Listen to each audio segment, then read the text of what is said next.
Kaidah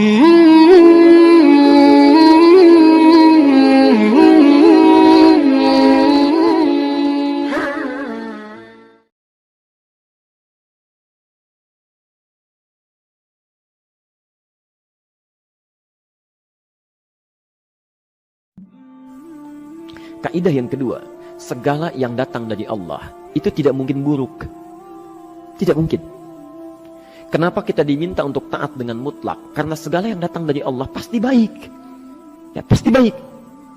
Karena Allah menurunkan segala maslahat sesuai kebutuhan kita. Cuma manusia kadang-kadang, menginginkan sesuatu dengan pikiran pendeknya yang bukan kebutuhannya. Al-Baqarah 216. Gak pelan-pelan kita ya.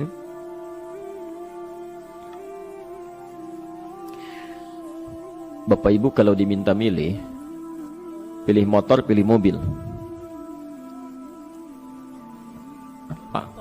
Pilih motor, pilih mobil. Kalau sebagai manusia biasa pilih motor, keterlaluan itu. Umumnya akan memilih mobil. Akan memilih mobil umumnya. Tapi kadang-kadang kita menginginkan sesuatu yang tinggi, menurut Allah itu bukan kebutuhan kamu. Kebutuhan kamu itu motor. Ya. Keperluan kamu motor. Kalau kamu punya mobil, sulit nantinya. Gangnya sempit, mesti bikin garasi, anggaran bertambah, dipikirin juga. Capek. Sudah, motor saja, terbebas dari banyak kemacetan. Mampu diurai, tidak banyak difikirkan. Pelan-pelan. Turun ayat, Kutiba alaikumul qitalu wa huwa kurhul lakum. Ya.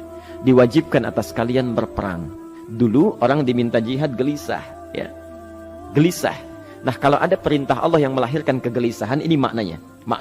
Ya. Tidak harus dalam konteks jihad yang fisik, ya. Jihad, melawan hawa nafsu kita. Jihad melawan pikiran kita. Jihad melawan prasangka buruk kita. Kadang-kadang ada keinginan kita yang kita inginkan menurut Allah itu belum baik untuk kita. Nah, sifat manusia ketika diberikan oleh Allah keputusan yang terbaik, kadang-kadang ada sifat dalam hatinya gejolak, belum bisa menerima. Ya. Ada gejolak di hatinya. Dalam keadaan demikian kata Quran, Kutiba alaikumul qital. Kalau Anda merasakan sesuatu sedang ada gejolak di jiwa, sulit menerima ketetapan Allah, maka perangi perasaan-perasaan buruk itu. Wa huwa kurhul lakum, walaupun itu sulit. Walaupun itu sulit. Jangan berprasangka buruk dulu pada Allah. Ayat yang indahnya, perhatikan kalimatnya. Asa an takrahu syai'an fahuwa khairul lakum. Boleh jadi Anda tidak menyukai sesuatu, di balik itu ada kebaikan-kebaikan besar yang Allah sedang rencanakan. Ya. Karena pikiran kita pendek, maunya sekarang saja. Tapi subhanallah, Allah sangat panjang, tidak ada batasnya. Allah memberikan maslahat sampai kamu meninggal, ini maslahatnya. Kamu berpikir sekarang saja. Wa asa an tuhibbu syai'an wa huwa syarrul lakum. Sedangkan boleh jadi di balik yang kita sukai ada keburukan yang sedang menunggu kita di depan ini, kamu tidak tahu. Ya. Apa logikanya? Wallahu ya'lamu. Allah tahu masa depan yang akan terjadi menimpa kita, wa antum la ta'lamun. Sedangkan kalian tidak bisa membaca masa depan. Ya. Saya punya adik perempuan datang lalu meminta doa. Kak, saya ingin tes katanya. Ya, di salah satu bank. Kemudian sudah pada tahap akhir yang menurut hitung-hitungan manusia dan perkiraannya insya Allah lulus, karena tidak ada alasan apa-apa lagi untuk tidak meluluskan. Baik, bismillah kita berdoa. Tapi doa kita seperti dibimbing oleh Quran, tidak minta dunia saja ya. Jadi dunia baik, Al-Baqarah 201, Rabbana atina fid dunya wa fil akhirah ya. Dunia minta baik, akhirat minta baik. Tapi aturan dunia dan akhirat ini jangan disebandingkan, rugi. Dunia itu kecil, akhirat lebih besar. Dunia itu kecil. Makanya diatur di Al-Qasas ya, ayat 77 sampai 78 itu. Aturannya wabtaghi fima atakallahu daral akhirah wa la tansa nasibaka minad dunya. Minta seluas-luasnya akhirat, tapi dunia jangan berlebihan. Ya. Sekedar mencukupi kebutuhan kita saja. Ya. Pakaian, Bapak Ibu sekalian, ya, kita beli pakaian sesuai kebutuhan saja, jangan berlebihan. Ya. Cukup ketika kita akan sholat, layak, indah dalam pandangan Allah. Ketika kita akan bermuamalah, bagus, tidak mengecewakan orang lain, sudah. Maka waktu selebihnya, ketika kita mencari sesuai kebutuhan, waktu selebihnya bisa digunakan untuk memperbanyak ibadah. Tidak banyak energi terbuang, uang juga terbuang, tenaga juga terbuang. Bayangkan kalau keinginannya macam-macam.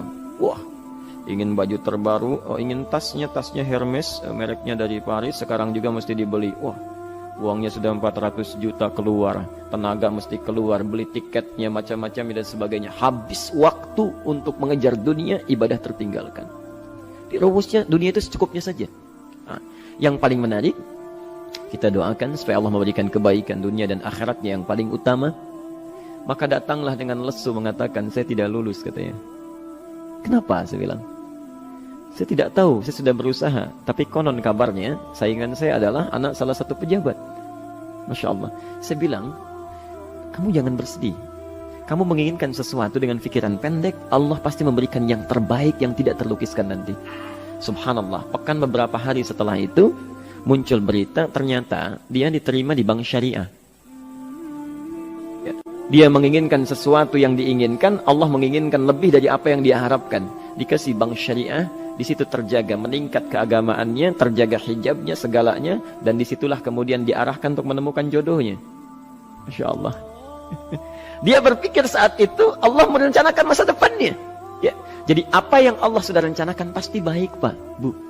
Jadi tadi dari salat subuh yang pertama kali ingin disampaikan adalah, coba dilihat sampai subuh ini, adakah aturan Allah dan Rasulnya yang sampai subuh ini pernah kita langgar, pernah kita ragukan? Barangkali itu yang membuat kehidupan kita sulit. Ya. Allah, Rasul membuat aturan. Dan ada 4 tipikal orang. Ya. 4 tipikal orang bila dihubungkan dengan aturan yang Allah dan Rasul sudah buat itu. 1, ada yang ikut aturan. Maka orang seperti ini kata Quran, yuridullahu bikumul yusra wala yuridu bikumul usra. Al-Baqarah 185. Allah menginginkan kemudahan, tidak menghendaki kesulitan dalam hidupmu.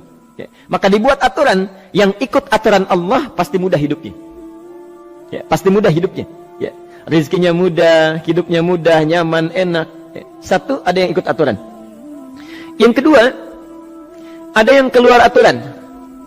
Ya. Ini pasti repot. Pasti repot. Di awal-awal seperti menyenangkan, ujung-ujungnya repot. Allah bilang, jujur, jangan berdusta. Kalau dusta celaka. Wailul lil mukadzibin. Celaka bagi para pendusta. Dia keluar aturan, dia berdusta. Awal-awal memang nikmat. Besok. Ya. Pak, ini amplop siapa ya? Ya. Maaf Pak, ini amplop memang ini khusus Pak, anggaran tertentu, tidak ada kaitan dengan proyek ini. Padahal ada kaitan dengan proyek, dia sisihkan untuk kepentingan pribadinya. Bohong. Saat itu merasakan enak dapat tambahan, besok-besok dikejar-kejar sama aparat kepolisian. Ya. Celaka. Wail, itu sudah keluar aturan, pasti celaka. Ya. Subhanallah. Jadi ada orang kedua keluar aturan. Yang ketiga bikin aturan sendiri. Dikasih aturan, dia bikin aturan sendiri. Subhanallah. Kalau sakit, dibuat ketentuan. Sakit pertama, kalau biasa-biasa saja, ya subhanallah, ikhtiarnya pergi ke dokter. Seorang sahabat datang kepada Rasulullah, ya Rasulullah, saya sakit, tolong doakan saya. Kata Nabi, idhab ila tabib, pergi ke dokter. Ini orang pintar sekali. Kata orang ini, ya Rasulullah, Anda kan Nabi Rasul, angkat tangan Anda, Allah kan maha menyembuhkan, nanti Allah sembuhkan saya. Cerdas ya? Tapi subhanallah, Nabi harus lebih cerdas, dapat bimbingan dari wahyu. Pergilah ke dokter karena kesembuhan yang telah Allah tetapkan dititipkan di tangan para dokter. Masya Allah, pergi ke dokter. Ya. Itu rumus pertama. Nanti kalau dokter sudah pada hand up, ya, angkat tangan, tidak mampu menyembuhkan, itu tandanya Allah ingin langsung menyembuhkan tanpa turut campur makhluk yang ada. Maka kaidahnya akan berubah nanti. Ya, dari kaidah biasa kepada kaidah Al-Anbiya ayat 83 sampai 84. Itu aturan yang menyembuhkan langsung dari Allah Subhanahu wa taala. Tapi kalau Anda sakit, perginya ke dokter. Ya. Cuma ada manusia bikin aturan sendiri. Sakit, pergi ke dukun. Ya. Dukun nggak bisa, pergi ke paranormal. Dirinya pun sudah nggak normal. Makanya disebut paranormal, karena nggak normal. Ya. Tapi didatangi juga gitu, bikin aturan sendiri. Karena itu jadi lebih sulit hidupnya. Ya. Doa, minta pada Allah, kan sederhana. Ya. Doa, nggak bayar, nggak ada macam-macam, Masya Allah, gampang sebetulnya.